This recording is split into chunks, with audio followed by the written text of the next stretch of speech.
¿Usted cree, jefe de la OMPE, jefe interino de la OMPE, que somos cojudos? No podemos nosotros los peruanos permitir que nos roben el país. En caso de que mañana o el 15 de mayo o el día que sea, el Jurado Nacional de Elecciones procediera a proclamar a candidatos que no han... ¿Qué pasaría legalmente? Sería prevaricato, además de que ese acto es nulo. ¿A quién acudimos?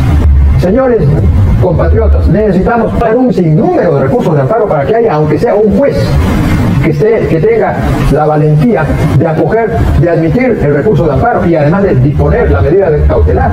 Hola a todos, ¿cómo están? Espero que muy bien. Y tal como lo acabamos de ver, el abogado constitucionalista Gonzalo Ortiz de Ceballos hace un llamado desesperado a la población para que todos presentemos un gran número de amparos y detengamos la inminente proclamación de resultados por parte de las autoridades electorales, ya que como sabemos en pocos días van a anunciar quién pasa a segunda vuelta, acción que de concretarse es completamente ilegal y nula, y nos va a explicar por qué. También Ortiz de Ceballos nos hablará de cómo los extranjeros están metiendo sus garras en las elecciones para torcerlas a su antojo. Este video va a estar súper interesante, así que les recomiendo verlo completo. Y ahora sí, comencemos. Nosotros hemos estado atentos a su análisis en materia legal y sobre todo constitucional, porque finalmente todo termina en un tema de análisis de la Constitución. Por el lado constitucional, usted ha hablado de un golpe de Estado electoral perpetrado por los organismos electorales. ¿Para qué? Para impedir el derecho al voto. En ese marco jurídico y en esta fase, ¿en qué fase nos encontramos? En primer lugar, quisiera referirme al Ministerio Público, a la denuncia formulada por el Jurado Nacional de Elecciones contra el ex jefe de la OMPE.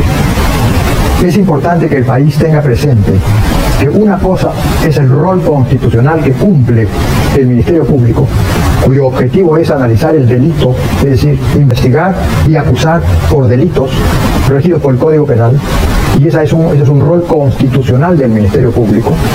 Y otra materia es el rol constitucional del Jurado Nacional de Elecciones. No puede darse por satisfecho el Jurado Nacional de Elecciones con el hecho de que ya denunció y que investigue el Ministerio Público y mientras tanto proclamar. Porque el Jurado Nacional de Elecciones tiene un rol constitucional ineludible que cumplir, que es asegurar, y está establecido en el primer párrafo del artículo 176 de la Constitución Política, que es asegurar que el proceso electoral, los resultados del proceso electoral representen genuinamente la voluntad popular. Y si no puede asegurar eso, no puede proclamar. En consecuencia, el Jurado Nacional de Elecciones tiene que seguir su propio proceso en función de sus objetivos y sus responsabilidades constitucionales, que son distintas y paralelas a los roles que tiene que cumplir el Ministerio Público. En segundo lugar, desde el punto de vista de su pregunta puntual, el golpe de Estado. La gente cree, porque es inducida a pensar simplistamente, que el golpe de Estado se materializa únicamente con las armas. No. La definición de golpe de Estado la dio Stalin cuando era dictador y tirano en la Unión Soviética. Ese Stalin declaró literalmente que no importan los votos, que no importa el sentido de los votos, que lo que importa es quién los cuenta. Es decir, lo que importa es los organismos electorales que procesan, que computan. En consecuencia, hay que tener presente que golpe de Estado se materializa también a través de los delitos contra la voluntad popular. Aquellos delitos, por ejemplo, en el artículo 359 del Código Penal, incisos 3 y 5, que precisan, que preceptúan que se incurre en delito contra la voluntad popular, contra el sufragio, mediante el impedimento del ejercicio del derecho a voto por parte de los ciudadanos, o mediante la modificación de los resultados, o mediante tornar imposible un escrutinio válido. En consecuencia, forman parte y son instrumento de este golpe de Estado, porque quisiera yo referirme aquí, que aquí no son los órganos del Jurado Nacional de Elecciones, no están actuando motu propio, por propia iniciativa, están siendo instrumentos. Aquí el Perú, señores, el Perú pretenden robarnos nuestro país, pretenden robarnos el Perú. ¿Quién? El Foro de Sao Paulo. La Junta Nacional de Justicia fue precisa porque recibió información valiosa sobre la interferencia de agentes extranjeros en este proceso. Y cuando le envió un oficio exigiéndole al entonces jefe de la OMPE, Corbeto, requiriéndole que precisara cuántos extranjeros. Renunció al día siguiente. Renunció al día siguiente porque ya se vio en una situación absolutamente de imposibilidad de responder. Pero el jefe interino, creyendo, y discúlpenme señores, señora, pero usted también conoce el Perú y por tanto usted también es criolla. Este jefe interino de la OMPE cree que somos cojudos. Discúlpeme, señora, pero es un castellano puro.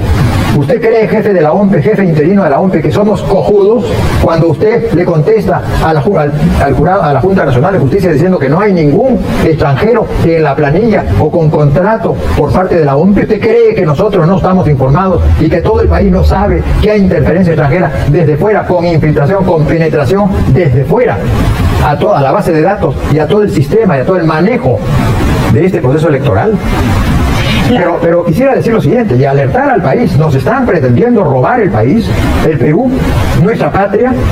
¿Por qué? Porque como ahora está pasando por graves dificultades Venezuela y Cuba, lo que quieren es apoderarse del Perú, porque el Perú es una perita en dulce. El Perú es uno de los países que tiene mayor solvencia, aparte de su historia, mayor solvencia económica, mayor liderazgo en Iberoamérica. El Perú siempre ha sido faro en Iberoamérica y en el mundo en general. Pero además de ser faro desde el punto de vista de historia y de autoridad moral, el Perú es una perita en dulce desde el punto de vista económico. ¿Por qué? Porque tenemos 100.000 millones de dólares de reservas monetarias, sumamente interesante para que se apropien de ellas. En segundo lugar, el Perú tiene una gran riqueza de oro y lo que quieren es precisamente apoderarse de la producción del oro peruano, que le pertenece a la nación, de acuerdo con la Constitución, y no a los extranjeros. En tercer lugar, el Perú tiene litio, tiene cobre, tiene un sinnúmero de recursos naturales que son fundamentales, pero además quieren convertir al Perú en un narcoestado.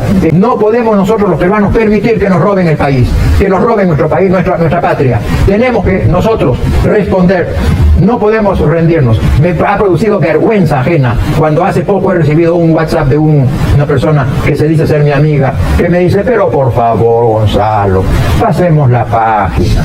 Usted, el que así piense, el que así me lo dijo, y quienes aquí sí piensen, no merecen ser peruanos, carecen de las características, de la esencia, de la vibra de peruanos. Los peruanos no nos rendimos, los peruanos luchamos, porque esa es nuestra raza, esa es nuestra sangre. Yo, doctor Gonzalo Ortiz de Ceballos, comparto su energía, su indignación plenamente. Y quiero preguntarle esto en materia jurídica. Usted es abogado y analista y conoce perfectamente que si la ley facultó a estas mesas con serie 900.000 para los centros poblados o zonas cercanas a los distritos, que no son tan alejadas, para que puedan votar de manera ambulante las personas que estaban por allí, donde no existe un padrón, donde no existe un registro de electores. En realidad es claro lo que usted dice. Ni la OMPE ni el Jurado Nacional de Elecciones pueden torcer la ley. En consecuencia, cuando esas mesas han sido creadas para localidades alejadas, para que se vote para las autoridades locales municipales y no para autoridades nacionales, como es el presidente, el vicepresidente de la República, y lo mismo para senadores y diputados. No se puede torcer el brazo de la ley y no se puede pretender aplicarlo extensivamente a los candidatos que salen del marco de la localidad, o sea, los municipales y eventualmente los provinciales, pero correspondientes a esas zonas. Y yo quisiera referirme ahora a un tema adicional, si usted me permite, el tema de la auditoría, la proclamada auditoría así llamada independiente, porque ahora resulta que el Jurado Nacional de Elecciones declina el cumplimiento, una vez más, el cumplimiento de su rol constitucional, que es indeclinable. ¿En qué consiste? En que es, de acuerdo con el artículo 181 de la Constitución Política, el Jurado Nacional de Elecciones quien tiene que apreciar los hechos. El Jurado Nacional de Elecciones, pero aquí no. Aquí resulta que el Jurado Nacional de Elecciones delega, transfiere la autoridad para evaluar los hechos a un tercero, a una firma internacional o a una institución internacional. Cuando viene sobre el jurado, cuando viene sobre el jurado. Claro, pero dentro del marco de lo que llaman una auditoría independiente. Yo quiero reiterar ante mis compatriotas que esto es una treta, esto es una trampa, forma un peldaño más del fraude electoral, esta auditoría mal llamada independiente, porque quien está determinando, y es una exigencia que tenemos que formularle al Jurado Nacional de Elecciones. Se está autoauditando. Claro, pero además, una exigencia al Jurado Nacional de Elecciones: publiquen ustedes cuál es el marco, lo que contiene, lo que se llama la profundidad y el alcance del trabajo que le están encomendando mandando a esos extranjeros. Y también informe cuánto le van a pagar ustedes a esos extranjeros por cumplir con las instrucciones que ustedes les dan cuando ustedes le fijan la cancha. Ustedes están fijando la cancha de fútbol. No puede salirse el auditor de lo que constituye la profundidad y alcance que está contenido en los términos que nosotros les estamos estableciendo. En consecuencia, resulta que aquí el investigado le fija los límites de lo único que puede investigar, el llamado auditor independiente, los límites al investigador. El investigador no puede investigar al investigado fuera del marco de lo que el investigado le permite. En consecuencia, no puede ser juez y parte. Claro, exijo al Jurado Nacional de Elecciones, exigimos todos los peruanos al Jurado Nacional de Elecciones que hagan público ustedes los términos y condiciones, lo que determina la profundidad y el alcance, el contenido del encargo que están ustedes formulándole, porque no son independientes esos auditores si ustedes le están limitando el marco de su trabajo. Y además, exigimos a los peruanos que indiquen ustedes cuánto le van a pagar ustedes a los extranjeros para emitir un informe trucado, un informe que lo que tiene, cuyo propósito es lavar la cara a este proceso fraudulento, es decir, conectar, convalidar resultados fraudulentos. Usted pidió peritaje, ¿no? Claro, peritajes de parte, porque los peritos de parte, de acuerdo con el artículo 181 de la Constitución, el artículo 181 de la Constitución tiene tres componentes. Uno es la obligación del Jurado Nacional de Elecciones de admitir la prueba. ¿Y por qué? Porque a continuación el propio artículo 181 de la Constitución establece que el jurado está obligado a apreciar los hechos a que se contrae esa prueba. En consecuencia, no puede declinar, no le puede correr el Jurado Nacional de Elecciones al artículo 181 de la Constitución. No puede dejar de cumplir con la exigencia constitucional, con su rol de apreciar los hechos, a lo cual tiene que admitir la prueba.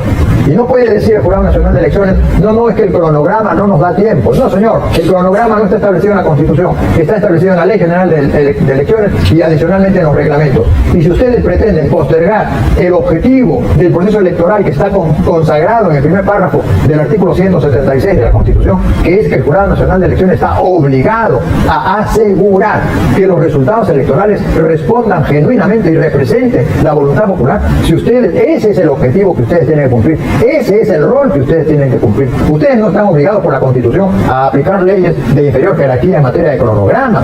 El artículo 51 de la Constitución es explícito en obligarlos a ustedes a que en caso de conflicto entre el cronograma y el objetivo constitucional de que el resultado del proceso electoral sea genuino, represente auténticamente la voluntad popular. El artículo 51 de la Constitución los obliga a preferir la norma constitucional porque prevalece la norma constitucional sobre la norma de inferior jerarquía. Y si ustedes pretenden proclamar, ahora voy a ampliar esta materia, esa proclamación es nula, de nulidad absoluta, pero además ustedes incurrirán en delito de prevaricato.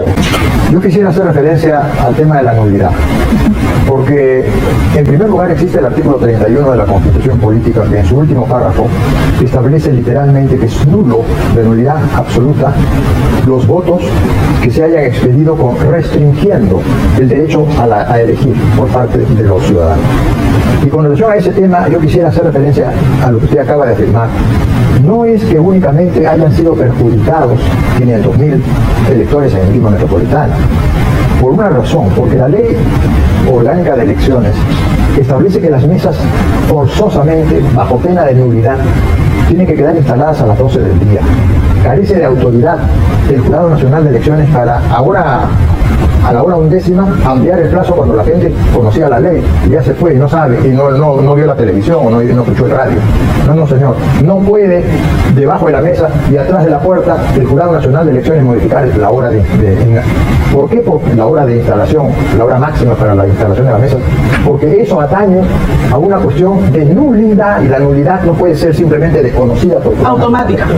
¿Qué es lo que ocurre? No solo hemos visto todos con indignación cuando los funcionarios de la OMP el día 12 de abril le decían a la gente que estaba en largas colas frente a los colegios: váyanse a sus casas, no voten, no les vamos a cobrar multa. Y hacia el artículo, me parece que es el 252 de la Ley Orgánica de Elecciones, que es el que establece la nulidad para las mesas que sean instaladas con posterioridad a las 12 del día, establece una excepción a la nulidad. Y esa excepción consiste en que no haya ningún perjudicado. Quiere decir que todos los miembros que estaban en esa lista, en la lista de electores de esa mesa, hayan votado. Porque si no han votado, nadie sabe por qué no votaron.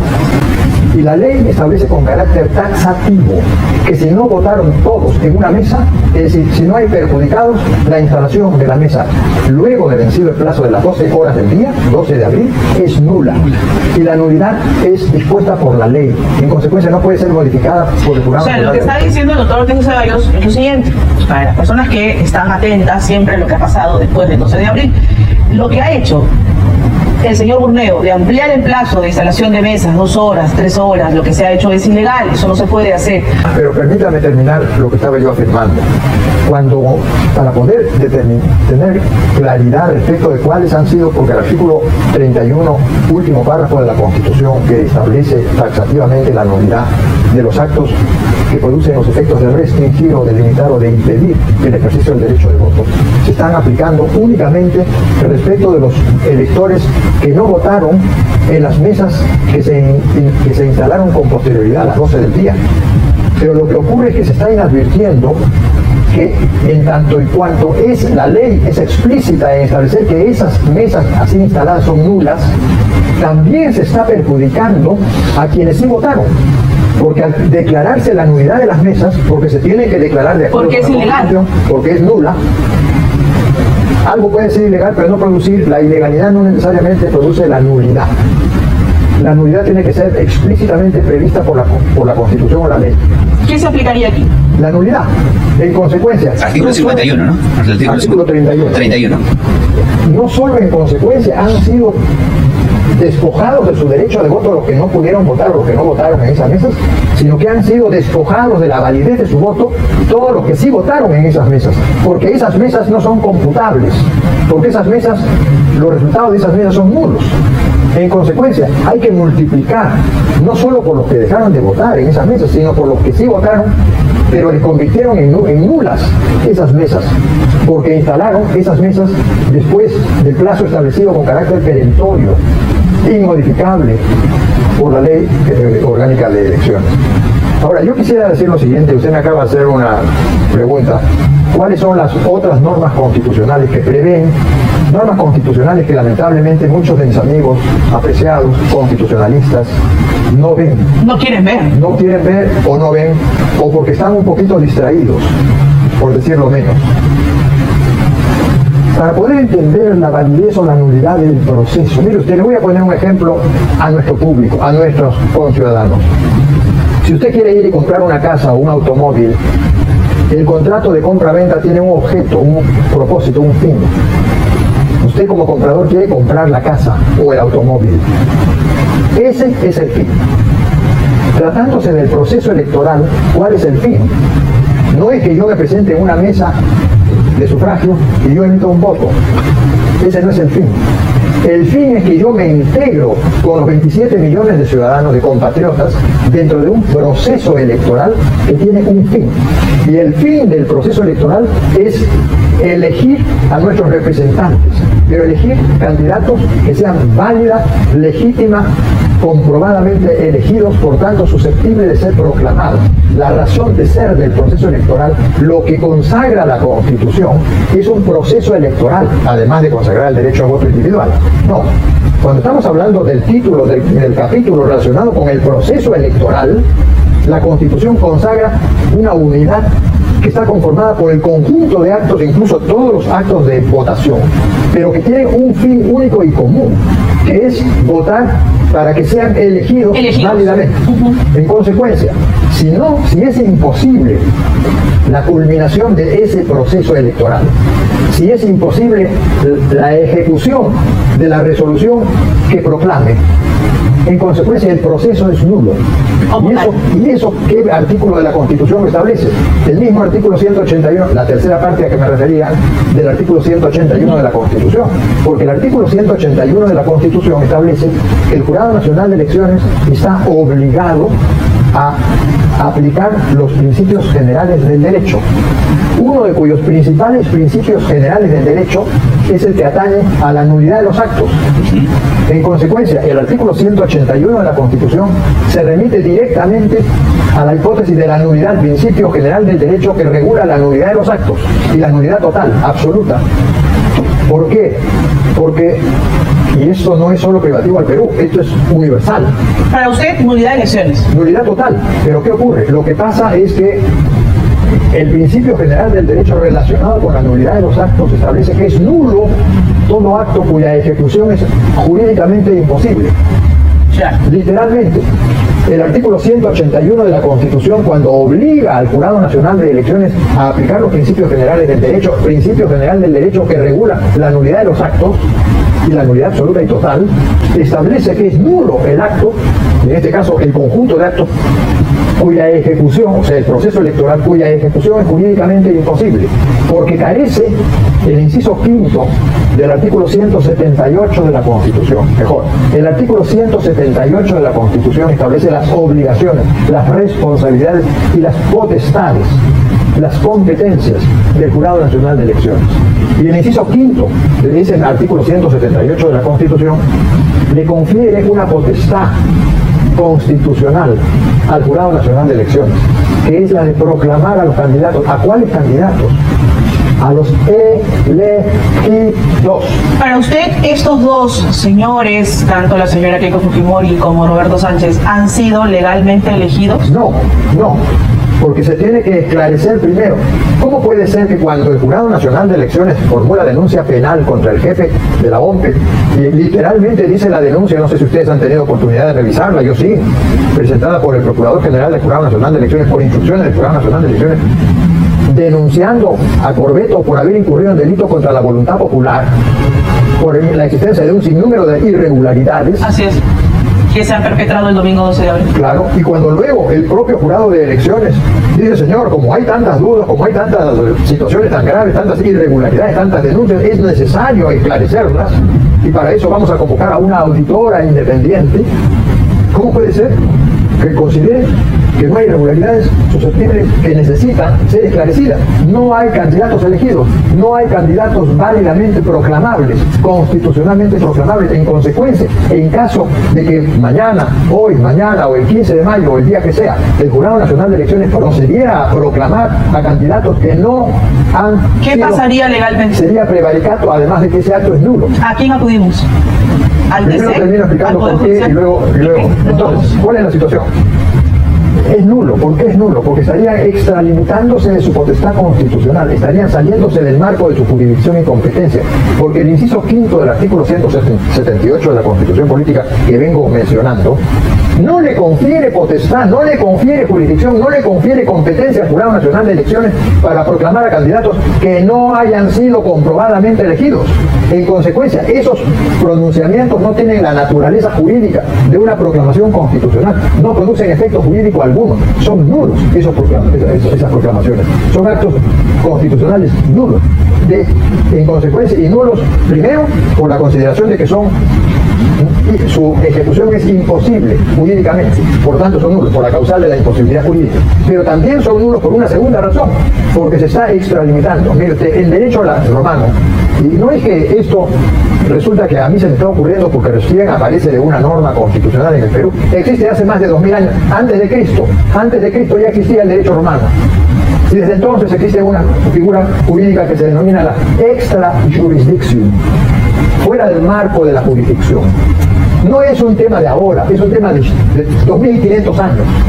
Cuando una autoridad emite un pronunciamiento que se sale del marco de su jurisdicción, ese pronunciamiento es nulo, no produce ningún efecto jurídico. En consecuencia, corresponde la insurgencia, si es que pretenden llevarla adelante. Ahora, adicionalmente, ¿qué es lo que corresponde? Contra ese, porque hay un artículo en la Constitución que establece que los pronunciamientos del Jurado Nacional de Elecciones son irrevisables. Eso, inobjetables. Claro, ¿pero cuáles? Los que sean válidamente otorgados. ¿Y la proclamación? Si se sale del marco de la potestad constitucional. ¿A dónde acudimos? Los amparos. ¿Al Señores, TC? necesitamos 1 millón de amparos. Solicitando medida precautoria urgente, señores, con ciudadanos, 1 millón de amparos. Necesitamos 1 millón de recursos de amparo. Solicitando que los jueces, porque los amparos se presentan ante los jueces constitucionales en el Poder Judicial, solicitando medida precautoria para que impida que el Jurado Nacional de Elecciones pretenda llevar adelante un acto que se sale del marco de su potestad constitucional. Y ese acto de proclamación es nulo, porque se sale del marco de la Constitución. lo emite o lo expide el pronunciamiento fuera del marco de su jurisdicción, por tanto sí es revisable. ¿Usted estaría de acuerdo? ¿Usted haría una demanda de acción de amparo como un ciudadano que defiende la legalidad en su país? Pero naturalmente, no solo eso, invito, y voy a colgar un recurso de amparo en la red, si usted me permite también por supuesto, utilizar su red. Bien, para que la gente lo pueda presentar. Para que la gente pueda revisarlo y si está de acuerdo suscribirlo. Pero un sinnúmero de recursos de amparo, porque puede haber un juez que esté captado por el pensamiento antisistémico. Totalmente, ya podemos pensar cualquier cosa, ¿no? Claro, en consecuencia necesitamos presentar un sinnúmero de recursos de amparo para que haya, aunque sea un juez, que tenga la valentía de acoger, de admitir el recurso de amparo y además de disponer la medida de cautelar. Señores compatriotas, necesitamos 1 millón de amparos, de recursos de amparo, urgente. ¿Por qué? Porque tenemos que parar el atropello, el robo del Perú por parte de las autoridades electorales, por parte de quienes están detrás utilizando como instrumento, como herramienta a los funcionarios, a los burócratas que están actualmente ejerciendo funciones en los órganos electorales. Necesitamos parar, y no es irrevisable, no es inobjetable. Y por un juez constitucional, el ejercicio fuera del marco de la Constitución, es decir, sin jurisdicción y competencia, carente de eficacia jurídica, jurídico-constitucional, la proclamación nula de quienes no han sido válidamente elegidos. Gracias, doctor Gonzalo Pérez Ceballos, por su claridad, por su contundencia y por su defensa de la legalidad en nuestro país, algo que Ya lo dijo bien claro el abogado constitucionalista, todavía estamos a tiempo de parar este fraude antes de que se concrete. Solamente nos quedan unos cuantos días y después de eso no va a haber vuelta atrás, porque no creo que tengamos tanta suerte de que el próximo presidente sea tan torpe como Pedro Castillo y haga un golpe de estado tan absurdo, de una forma tan tonta y devuelva el poder. No creo que eso vuelva a suceder. Si Roberto Sánchez llega a ser presidente, muy probablemente se va a peregrinizar ahí y no va a soltar el poder por muchos años. Y vamos a estar igual o peor que Venezuela.